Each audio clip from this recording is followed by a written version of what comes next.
விஜய்க்கு வந்து மதுரையில் பெரிய கூட்டம் வந்தது. அதை பற்றி இப்போ பத்திரிகைகள் எல்லாருமே எழுத ஆரம்பிக்கிறாங்க. அதாவது விக்கிரவாண்டிக்கு வந்ததை விட அதிக கூட்டம். ஏன்னா 500 ஏக்கர் பரப்பளவு, 500 ஏக்கர் பரப்பளவும் கூட்டம் கூடிடுச்சுங்கிறாங்க. 5 லட்சம் 6 லட்சம்ங்கிறாங்க. அதனால் கூட்டம் நல்ல கூட்டம், எல்லா இடங்களிலும் மக்கள் இருந்தாங்க. அதை நம்ம மாற்றியெல்லாம் சொல்ல முடியாது. விஜய்க்கு வந்து இல்லாததெல்லாம் விஜய்க்கு எதிராக சொல்ல முடியாது. அதனால் கூட்டம் நல்ல கூட்டங்கிறது வந்து உளவுத்துறை ரிப்போர்ட்டே வந்து முதலமைச்சர் ஸ்டாலினுக்கு அனுப்பியிருக்காங்க. உளவுத்துறை அனுப்பினதில் 6 லட்சத்துக்கு மேலே கூட்டம் வந்திருக்குன்னு ஸ்டாலினுக்கு செய்தி போயிருக்கு. ரைட், இது ஒரு பக்கம் இருக்கட்டும். நாங்கள் எதிர்பார்த்தது அவருக்கு 10%, ரொம்ப அதிகம் போனால் 15% அப்படிங்கிறது தான் என்னுடைய ஆரம்ப கட்ட கணிப்பு. ஆனால் இப்போ போகிற போக்க பார்த்தா நாங்கள் எதிர்பார்த்ததை விட தாண்டி விடுமோ அப்படிங்கிற சந்தேகமும் வருது. எப்படின்னா, இப்போ விஜய் வந்து சப்போர்ட் பண்ணி பேசணும்னு யாரும் நினைக்கக்கூடாது. விஜய் வந்து எங்களுக்கு விஜயால் எங்களுக்கு எதுவும் ஆக போகிறதில்லை. விஜயை ஆதரிக்கணுங்கிற அவசியமும் எங்களுக்கு இல்லை. யாருடைய தயவையும் எதிர்பார்த்து எந்த கருத்தையும் நாங்கள் சொல்வதில்லை. ஆனால் நடக்கும் உண்மையை மக்களுக்கு சொல்லணும். சொன்ன உடனே விஜய் ஆதரிக்கிறீங்களான்னு கேட்க, விஜய் ஆதரித்து என்ன பிரயோஜனம்? அவர் யார்? அவர் மூஞ்சி கூட பார்த்ததில்லை, சினிமாவில் பார்த்ததை தவிர. அவர் ஆதரித்து பேசணும்னு அவசியம் இல்லை. ஆனால் நடக்கும் விஷயத்தை உங்களுக்கு சொல்லணும்ல. அதைத்தான் இப்போ இன்ஸ்டாகிராம்னு ஒன்று இருக்குது, ஃபேஸ்புக்கு மாதிரி. அதில் பார்த்திங்கன்னா கோடிக்கணக்கான பேர் கணக்கு வச்சுருக்காங்க. இன்ஸ்டாகிராமில் பார்த்திங்கன்னா டெய்லி ஆயிரக்கணக்கான வீடியோஸ் வரும். எல்லாம் இது பண்ணுவாங்க, நல்லா வந்து அதை லைக் பண்ணுவாங்க. லைக்னா விரும்புவாங்க. பார்க்குறது வேறு, விரும்புகிறது வேறு. எப்போவுமே எதை வச்சு கணக்கு பண்ணணும்னா, ஒரு வீடியோவை விரும்புகிறவங்க எத்தனை பேருங்கிறத வச்சு தான் நம்ம கணக்கு பண்ணணும். ஏன்னா உங்களுக்கு பிடிச்சிருந்தா தான் நீங்கள் விருப்பம் தெரிவித்து லைக்குன்னு போடுவீங்க. இப்போ இவர் என்ன பண்ணியிருக்காரு விஜய்? இப்போ பார்த்தீங்கன்னா விஜய் வந்து இன்ஸ்டாகிராமில் மதுரை மாநாட்டில் இவர் எடுத்த ஒரு வீடியோ, இவர் முகத்தை காமிச்சு இதை காமிச்சு அந்த சின்ன வீடியோ அதை போட்டிருக்காரு.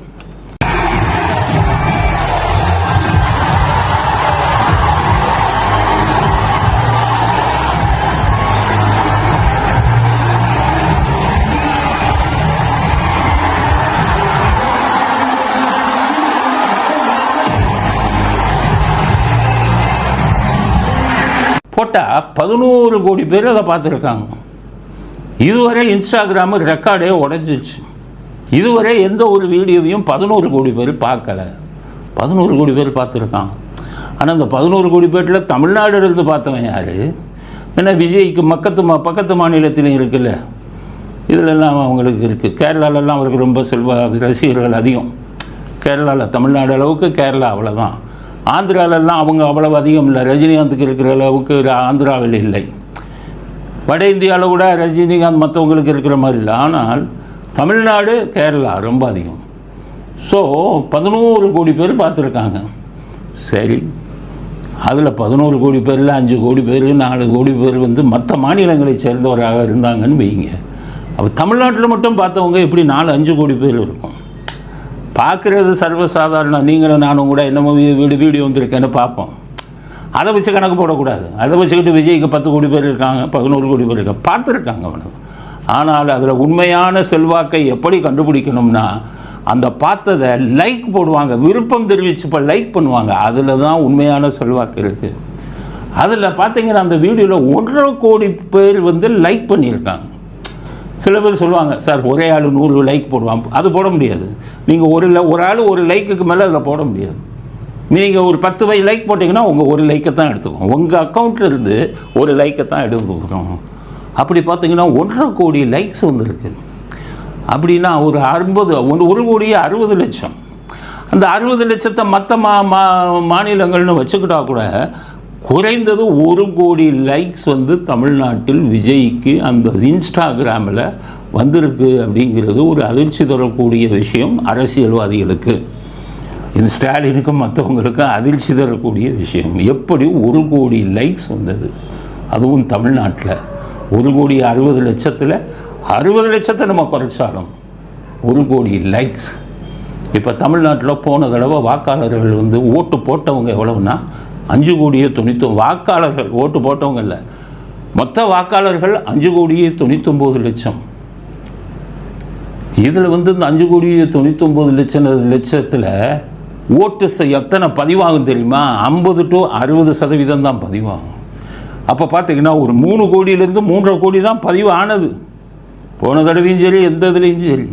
அப்போ அந்த 3 கோடி 3.5 கோடியில் 1 கோடி இப்போவே அவருக்கு பக்கம் லைக்ஸில் ட்விட்டரில் நீங்கள் இப்போ இந்த இது எடுக்கிறீங்க தெரியுமா? ஒப்பீனியன் போல். அதாவது ஒப்பீனியன் போல்னு தேர்தலுக்கு முன்னாடி இது எடுப்பாங்க. அதாவது வாக்காளர்களுடைய மனநிலைமை எப்படி, ஜெயிக்கிற வாய்ப்பு யாருக்கு இருக்குது அப்படின்னு சொல்லி ஒரு சர்வே எடுப்பாங்க. அதெல்லாம் டூப்ளிகேட். அவன்லாம் பணத்தை வாங்கிட்டு போடுறவன் அதில் பல பேர் இருக்கான். அதில் சொல்கிறவன் எண்ணிக்கை தப்பாக இருக்கும். ஆனால் இது எப்படின்னு கேட்டிங்கன்னா, போட்டவன் கை நாள் அழுத்தின கணக்கு தான் வருது.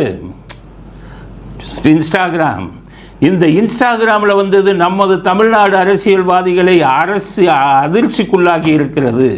குறிப்பாக ஸ்டாலினும் சரி எல்லா அரசியல் தலைவரும் அசந்து உட்காந்துட்டாங்க.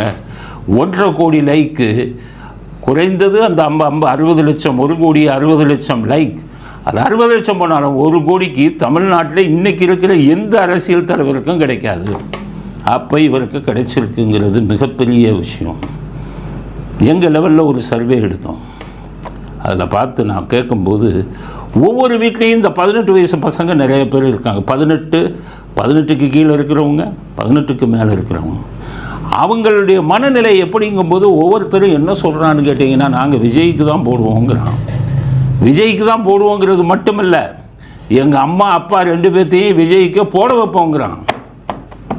அதில் 18 வயசுக்கு கீழே இருக்கிற பசங்க எங்களுக்கு ஓட்டு இல்லை, ஆனால் எங்கள் அப்பா அம்மாவை ஓட்டு போட வைப்போங்கிறான்.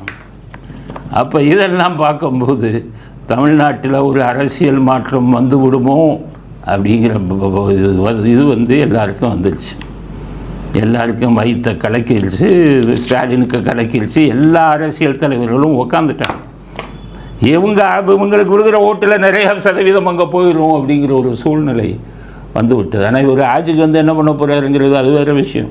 அவருக்கு அனுபவம் சுத்தமாக இல்லை. இப்போ தான் கொஞ்சம் மாற்றிக்கிட்டு இருக்காரு. ஈவேரா படத்தை போட்டுக்கிட்டு கட் அவுட் வச்சுக்கிட்டு இருக்கும்போதே நினச்சி அவருக்கு சுத்தமாக அனுபவம் இல்லைன்னு.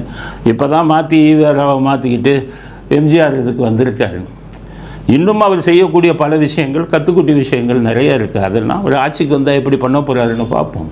பட் இன்றைக்கி இருக்கக்கூடிய ட்ரெண்டு படி விஜய்க்கு இருக்கக்கூடிய ஆதரவு நாம் அனைவரும் எதிர்பார்த்ததை விட அதிகமாக இருக்குது. எல்லா பேரும் உங்களே முட்டாளாக்கிக்கிறாதீங்க. அதெல்லாம் ஒன்றும் இல்லை சார், அப்படிலாம் பேசாதீங்க. எல்லாம் கணக்கை வச்சு தான் நான் உங்களுக்கு சொல்கிறேன். அவருக்கு இருக்கும் ஆதரவு நாங்கள் எதிர்பார்த்த 10, மிக அதிகமாக போனால் 15ஐயும் தாண்டி 25% எட்டி விடுமோ. அங்கே அவன் திமுக போனதில் போட்டது 37, இவங்க 29. ஏடிஎம்கே, இப்போ ஏடிஎம்கே பாஜக சேர்ந்தாலும் மிகப்பெரிய மும்முனை போட்டி வரும்போது மிகப்பெரிய ஓட்டுப்பதிவில், ஓட்டு எண்ணிக்கையில், வாக்காளர்களுடைய ஓட்டு சதவீதத்தில் மிகப்பெரிய மாற்றத்தை விஜய் உருவாக்கி விடுவார். எவ்வளோ சீட்டு ஜெயிக்கிறாருங்கிறது தெரியலை. ஆனால் மிகப்பெரிய அளவு வாக்கு சதவீதத்தை வாங்கி தமிழ்நாட்டு இதில் ஒரு பெரிய மாற்றத்தை உருவாக்கி விடுவாரோ அப்படிங்கிற சந்தேகம் இப்போ வந்துருச்சு. அது விஞ்ஞானபூர்வமாக வந்திருக்கு. நாங்களே எதிர்பார்க்கவில்லை, ஒன்றுமே பண்ணலை. காரணம், எல்லா கட்சி மேலேயும் வெறுப்பில் இருக்கான் ஜனங்க. அப்பா அம்மாவே என்ன சொல்கிறாங்க, பையன் சொல்கிறான், பார்த்தா இவங்க எவனுமே சரியில்லை, அப்படி தான் சொல்கிறான், எவனுமே சரியில்லை, பையன் சொல்கிறதே போட்டுருமோ அப்படின்னு இருக்கும் அப்படின்னு சொல்லி பல பெற்றோர்கள் கருத்து தெரிவிக்கிறாங்க. இதுதான் இன்றைய நிலைமை. அதனால் தமிழ்நாட்டில் மிகப்பெரிய அரசியல் மாற்றம் வந்துவிடுமோ அப்படின்னு என்பதற்கு ஒரு மிகப்பெரிய மாற்றம் நடந்து கொண்டிருக்கிறது. இன்னும் எலெக்ஷன் நெருங்க என்ன ஆகும்னு பார்க்கலாம். எலெக்ஷன் கமிஷனை வாக்காளர் பட்டியலை சரி செஞ்சுட்டால் திமுக காணாமல் போய்விடுவார்கள். அதனால் எப்படி வருது அப்படின்னு பார்க்கலாம். அதனால தான் அவர் எம்ஜிஆருக்கு அடி போட்டார். எம்ஜிஆர் தொண்டர்களும் ஓட்டு போடணும். நம்ம சின்ன பசங்க வீட்டில் இருக்கிறவங்க விஜய் ஓட்டு போடுப்பானா, அதிமுகவை சேர்ந்தவங்களாக இருந்தாங்கன்னு வைங்க, பசங்க ரொம்ப தொந்தரவு பண்ணுறாங்கன்னு மாற்றி போட்டால் அப்போ இவர் எம்ஜிஆரை பற்றி பாராட்டணும் அப்படிங்கிறதுக்காக யாரோ சொல்லி கொடுத்துருக்காங்க. அதனால தான் விஜயகாந்தை பற்றி கொஞ்சம் பாராட்டினார்.